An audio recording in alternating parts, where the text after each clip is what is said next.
Hello there, hope you're doing great as always. Just wanted to shoot you a quick video, and today we are going to watch something together. And obviously, as you guessed correctly from the thumbnail, it's going to be about Palantir. Just today, this morning, Alex Karp was on CNBC, obviously, talking. His public appearances are getting, well, more frequent, as well as more eloquent, right? If you would compare it to maybe like a year and a half ago. So yeah, let's jump right into it and let's see what he has to say. Let's go. 4G summit in Washington, D.C. today, focused primarily on AI and emerging technologies. Frank Collins down in D.C. and joins us with a special guest. Morning, Frank. Hey, good morning, Carl. That's absolutely right. I'm here with the co-founder and CEO of Palantir, Dr. Alex Karp. Alex, thank you so much for being here with us. I'm delighted to be here. All right, so you're kicking off this inaugural summit today. You have a lot of U.S. leaders here in government, in defense and other areas of the government. Right now today, with so much focus on... Great question, actually. As you have maybe noticed, this S4G summit kicks off in DC. So, another summit that Palantir is hosting. And there was AI PCon just, I think I was like a week ago, maybe 2 weeks ago. So, Palantir is really going out there with lots of these, public appearances, really trying to attract customers, both on the commercial side and also on the government side, right? So let's see what Alex has to say about this event. On AI and the potential of AI, what is Palantir's focus when it comes to its work with the U.S. government? Well, there are two things we're working on. One is Palantir related, but arguably even more importantly, the U.S. Has every major provider of AI, which is in every other industrial revolution, you've had a just diversity of countries that have had the talent and the products. In this revolution, they're really all in America. So how do we get the U.S. government to use innovation from providers? Very few of these providers work closely or closely enough with the U.S. government. Now, in part, that's because many of these providers have had a somewhat timid view of helping the U.S. government. The Silicon Valley motto has been, I get rich, you get nothing. And they've obviously often extended that to the U.S. government. So my focus and our focus in D.C. is, one, to basically embarrass other people in AI to work with the U.S. government. It's like, we're doing very well here. You should also get involved. To talk to legislators, to explain to them that way too few of our dollars are being spent on AI. Palantir is one of, I think, the first company since the 50s that has produced government products that are in high demand commercially. So how do we get more... And maybe I want to a little bit interject here, because I find this quite important, because oftentimes lots of the things that we take for granted these days, like a GPS, as an example, they came from the military and they were later basically applied in like the commercial sector, right? So this is kind of like the really old school or like a traditional approach, right? Military is always innovating because, okay, there is a common enemy. We have to, defend ourselves. We want to make sure that we are, still somewhere in the developmental stalemate, right? Because, okay, if there are two countries and they are kind of like equally powerful, they're not going to attack on each other most of the times, right? Because, okay, then it's just really kind of like a stalemate, and then you just become vulnerable because there is a third player, right? So, most of the times the wars are happening when there is one much more powerful country attacks the smaller unfortunate guy, which is what we've seen basically play out with the Russia and the Ukraine. It's just that Russia didn't really count. They overestimated themselves, right? So obviously that's why it ended in that stalemate. But it wasn't the plan, right? And so that's basically what's happening here, right? We need to continue pushing forward. And hey, we develop something in the military, it works great, it's really powerful. And then over, maybe just a few years down the road, obviously now everything's moving faster. Now it trickles down to the commercial sector, right? So then you can use all of this powerful, software initially for military. But if it works on the, nuclear submarine, it can also help your business. Companies that have commercially available products, meaning products that are proven in a competitive environment into the U.S. government. And how do we share knowledge? So that's the part that we're doing here. We have a lot of clients, many of which are sensitive, and they get to talk to each other here about what they're doing, what's worked, and what's not. All right, we'll talk more about your clients in just a bit. I do want to ask you, just a few days ago, you were in Senate Majority Leader Chuck Schumer's AI meeting. It was a closed-door meeting. The press and the public not in the room, not allowed in the room. A lot of big-name tech leaders were there. We're talking Bill Gates, Sundar Pichai, Mark Zuckerberg. What was said there? Can you give us your takeaway? The headlines were it was all about regulating AI and government. This is just so freaking funny because basically, Elon Musk, Alex Karp next to each other, just between the two of us, over half of my net worth is in the hands of these two guys. So, oh God. Regulation. And also, I want to ask you, do you think the public should have been allowed in the room? Well, so the overarching discussion was how do you advance artificial intelligence, meaning how do we allow especially commercial enterprises in America to adopt AI, develop AI, and provide it to the U.S. government and enterprise while simultaneously mitigating some of the obvious risks of AI, namely, one, we don't know where the road is going and what happens if AI becomes generative AI becomes so powerful that, in fact, it's a risk to humankind. Okay, so that is a real issue, and there's a lot of consensus that we have to have some way of mitigating the risk. Then there are other discussions of, on the way there, how do you have artificial intelligence that has governance, guardrails, can prove that it's not discriminatory? And then there's the issue I'm passionate about is, given the risks, we also have to model as one of the greatest risks that our adversaries, namely Russia or China, develop tools that are vastly superior to ours and change the world order. I thought it was a very, very... Okay, this is actually quite interesting. Palantir is definitely having a great year. So, really basically more than doubled. But of course, that was just because it was so artificially depressed, at the beginning of the year, the end of the last year, it was just really significantly below fair value. Now, I would say it's almost a little bit ahead of itself, or, the numbers are not yet supporting the stock price. But with the development, I suspect that they might very soon command even higher stock price. Just my 2 cents. Very productive discussion. I guess it's an unpopular view that occasionally you have to begin discussions in private, but it is my view. And I'm sure at some point these discussions will be open and no legislation will happen. But in the end, we all have to come in there and say, this is what I really believe. It's already very hard to get people to show up and kind of go naked. But they're not going to go naked in public with public scrutiny. And there's a super heterogeneous group of people there, from union leaders to tech leaders. Among tech leaders, you have kind of more corporate-y people, then you have the freak show. So getting You're referring to yourself, but self-deprecation understood. I do want to ask you about one thing. We just showed some video of you sitting next to Elon Musk, and you said, how do you get to use AI in a way that doesn't hurt humanity? That's a question that he's been wrestling with. He's been talking about the dangers of AI. So were there in-depth discussions about how to use AI responsibly, as you mentioned, so it's not discriminatory, so it doesn't actually hurt humanity? Yeah, that's what we discussed, and there were Do you have details? Are there some details you can share? Well, I mean, I can tell you what I said, which is I said, look, there are two camps. There's those that think AI is safe and those that think it's dangerous, and I'm in a third camp, which is it is dangerous, and if we don't actually work on it, our adversaries will, and we will lose all of our human rights. That was my position, and I. Yeah, and I really love this because for the past at least couple of years, maybe a decade, plenty of people lived in this unicorn world where everything was supposed to be fine, and hey, we are all friends, this is the end of the history, everything is now frozen in place, all of the countries and everything.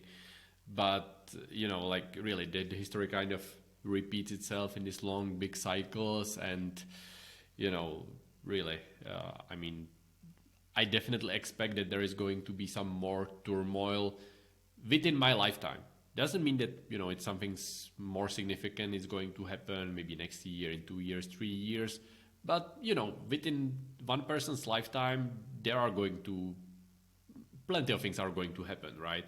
And it's quite likely that there is going to be something, and that's also why we need to be strong, we need to prepare ourselves, both physically but also financially, right? Really being in that position of power that we can take care of first and foremost ourselves, and secondly, our closest family, loved ones, friends, just really make sure that we are we are ready for what's to come. I think that it is what am I doing in DC? What am I doing every day, both as an individual and as the co-founder and leader of Palantir, is pushing America to adopt AI with governance responsibly in the commercial context. What does governance mean? Governance means you can look at the output of a large language model or the inputs into algorithms and say, is this something that protects our data, protects our health records, make sure they're not being used in a discriminatory way? And on the battlefield, is there some human supervision in the chain where we make lethal decisions? And where does that data come from? Who controls it? Who can ratchet this back? Who can ratchet us up? And do we have superiority that is so great that our adversaries are afraid to attack us? The standard for the U.S. can't be parity, because we're basically benevolent actors in the world, despite discrimination, certainly from the comparative perspective, maybe the only benevolent actors. And the best way to make sure that we have a safe world is to make sure that our adversaries know that our weapons are far superior to theirs. That's what I'm interested in. I want to ask you more about the meeting. Did you have a chance to speak directly with Senate Majority Leader Schumer? And do you we need an AI czar, Department of AI regulation, or something like that? We are going to have regulation, and and some forms of regulation I support. Like what the form of regulation I support is we must, the U.S. as leaders, control the risk to our civilization of out-of-control rogue AI. So we need, and it's both a combination, in my view, of regulation and people who can implement this, who are both technically and philosophically proficient. So it's a rare class of person, because you're going to need to be able to, in an unbiased way, look at what someone is doing and report if there's a risk to our civilization. And then there's... I want to ask you, so you don't think the public should be at the early stages of a conversation with this much magnitude? You know, my job is to produce technology that transforms and puts America and its allies in a superior position, and to advocate for governance structures. And I am doing this in public and in private. And what I can tell you is I'm telling you exactly what I tell people in private, whether it's Senator Schumer or leaders of the world or my employees or people abroad, whoever I'm meeting, I am telling you the same thing. So you can be rest assured that you're hearing in public what I said in private. And what I say in public and in private is there's a real risk here, but the upside is that America will outperform all other Western countries because we produce the technology, we have legal structures that allow us to implement it, and we have the best talent, and we're the most innovative. On the military context, we are poised to win, but we have to make sure we actually win when we're poised to win. It's not the same thing. And that's what I'm saying in public and in private. So yeah, and maybe to let me interject here, it's also super important how really Alex Karp emphasizes the role of the U.S. and also really the technical prowess of the U.S. Because it's, you know, whether people like it or not, and obviously U.S. has plenty of issues, challenges, you know, mainly on that culture front, but in the terms of, you know, like really technology, innovation, software, the US is really, you know, like unparalleled in terms of really just like a raw talent that can make great things happen. And obviously that talent maybe over the next, you know, 2 decades, the last decade at least, was mainly focused on really like what are the greatest innovation and biggest companies in the US right now, right? It's, you know, obviously Apple, Google, you know, kind of the big tech, Facebook. So, you know, it's social media. It's such a huge, you know, these are multi-billion corporation, multi-hundred billion corporation, you know, sometimes trillion. But what do they do, right? I mean, you obviously, you know, have your smartphone, you have, you know, you have the social media there. So you kind of entertain yourself, you maybe connect with other, you know, this is nice, but when, you know, kind of really rubber hits the road, or, you know, when the things get really tough, you also want to make sure that your really top talent, people that can really produce, figure out things, that they are presented with the right kind of challenges, right? So it's great that there is a company like Palantir that is really putting people in front of these hard challenges, both in terms of, you know, obviously the government, military side, but also sometimes those hard challenges in their terms of really keeping the economy running, in terms of, you know, like the logistics, healthcare, you know, these kind of like the practical things, right, that really makes our society, function at large. So we have a question for you from the New York Stock Exchange. Alex, it's Sarah Eisen. It's great to hear this color and the philosophy behind how we think about AI and regulation. I'm curious, though, what it's going to mean for your business, because there has been a lot of enthusiasm and excitement in the market around Palantir as an AI play. What does growth look like from governments, from commercial, from international, as we adopt generative AI? I think for us and for this is a wrong freaking question, and obviously it's natural that people kind of mix these different kinds of the AI, but she specifically asked about generative AI, right? That's when you are having either Mid-Journey or some like image generation, makes a great amazing thumbnails. Hope you like the one for this video, or kind of obviously ChatGPT, right, which is basically like a very high level glorified autocomplete, right? So it's basically predicting what the next word could be. And obviously there are levels to it, and it's such an amazing tool, right? But there are different kinds of the AI, right? And the way Palantir approaches it, it's more about the AI that's really, okay, decisions, empowering people to make the decision, making sense of all of the organization, all the, tangled threads. So that's not generative AI, right? So, be careful on the distinction, right? Like this is, like a Palantir and OpenAI. Those are two completely different businesses, right? Don't mix those. For everyone, what you're going to see is radical growth in the U.S., slower growth in Europe. Growth in the U.S. because people are going to adopt the best, most robust, most useful technologies, and very quickly. What you're going to see in the market, and then I'll get to us, is you're going to see in the market, you've had a massive interest in AI.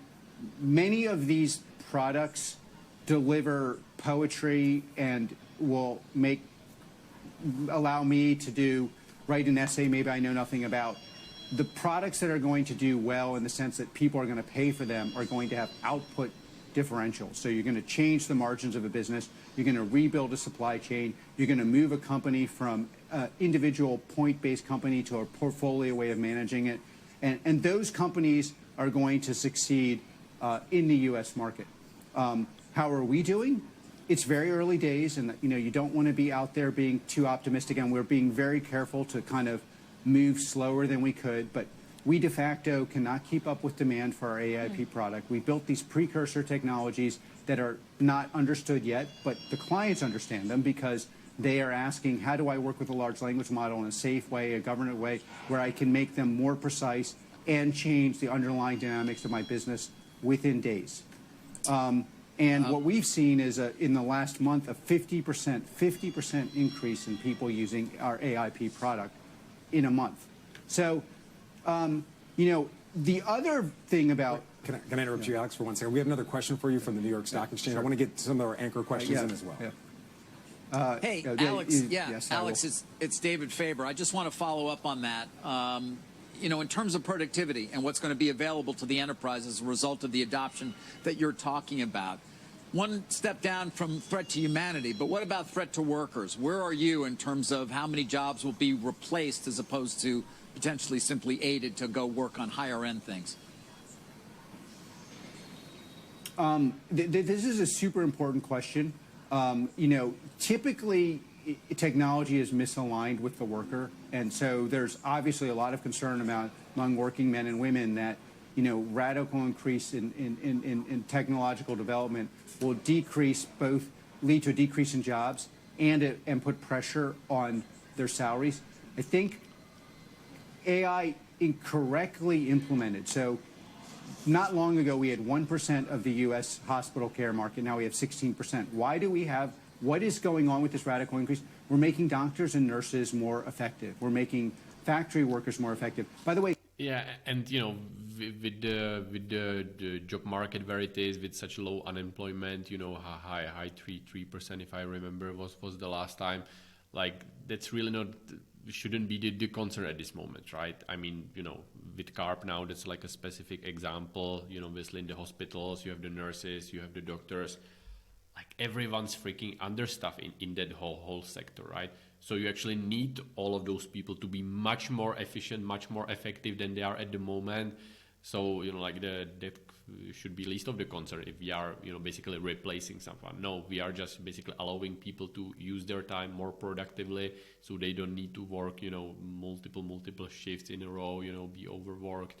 And that's almost in every industry, right? Let's just make it easier for the people. And when the people, actually, are now powered with AI, they basically, that's obviously technology is deflationary, everything is going to be less expensive, meaning people can just, buy more stuff, drives more demand, drives the wages up again. So, like these are always like a misplaced kind of like the doomsday predictions. So, you could have said the same in, 1800s with the steam engine, right? The same stupid prediction, right, about the AI, unemployment, like it's freaking BS, right? People will always find something interesting to do. It will just be something else than before. Hey, one of the most important attributes of AI that's not been discovered yet and will be discovered is you can take manufacturing that maybe has been culturally specific to Japan or Korea, and we have one company that is a Japanese company producing a highly technical product in America just like they produce it in Japan with American workers.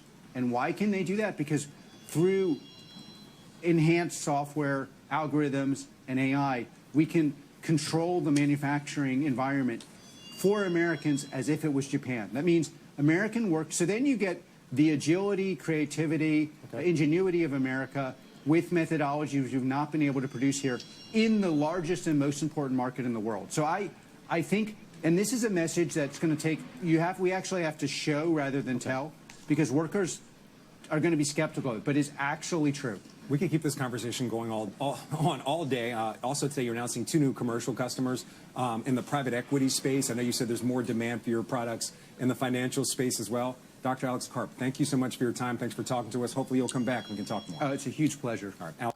Okie dokie. Okay, that was quite nice interview. So, obviously thanks for spending the time with me, and maybe just a little small like a closing remarks, because I mean, in my mind, this was at least maybe 9 out of 10 interview if anyone's keeping the score. But nicely focused. I like seeing Alex Karp, obviously being guest at the different shows, really, putting himself out there, because it's also a little bit like the guy really evolved over the years, right? And I was studying a little bit of a history of like the early days of the Palantir, where basically, Alex Karp was actually that first, person that was trying to get Palantir, connected to some of those government agencies, and almost like playing them of each other to basically make one of the agencies to kind of think that the other one is moving forward, and vice versa, right? So they kind of felt like, okay, they are being left out, and they both ended up basically connecting with Palantir and, partnering with them. So, for a long time, Alex Karp was basically the main front-facing, basically salesperson, right, for the whole organization, and he was mainly, talking with all of the insiders, right, people from government or different branches of the military, or these kind of meetings, right. So it was more or less like a one-on-one, or kind of like a smaller room discussion where he could basically explain what they do and everything. But now, over those past 2 years, Palantir really started that commercial approach, which basically, and also obviously the government side is also being more important with everything that's happening in the world. But it just means that over the past 2 years, Alex needed to become more like a public-facing person, right? And, he's one of those kind of mad genius types who didn't look like he's that much comfortable on TV initially, if you would look some of the interviews from like 2020, 21. But hey, here we are in 23, and I mean, Alex, in my mind, is quite crushing it. So yeah, let me know what you think about that interview. And there are some, news about the Palantir. They are closing clients left and right. So yeah, let me know in the comment if you are buying some. I might have added some more Palantir a little bit earlier this month, but yeah, I mean, my biggest position, right? So take it for what it is. Thanks for spending time with me, and talk soon.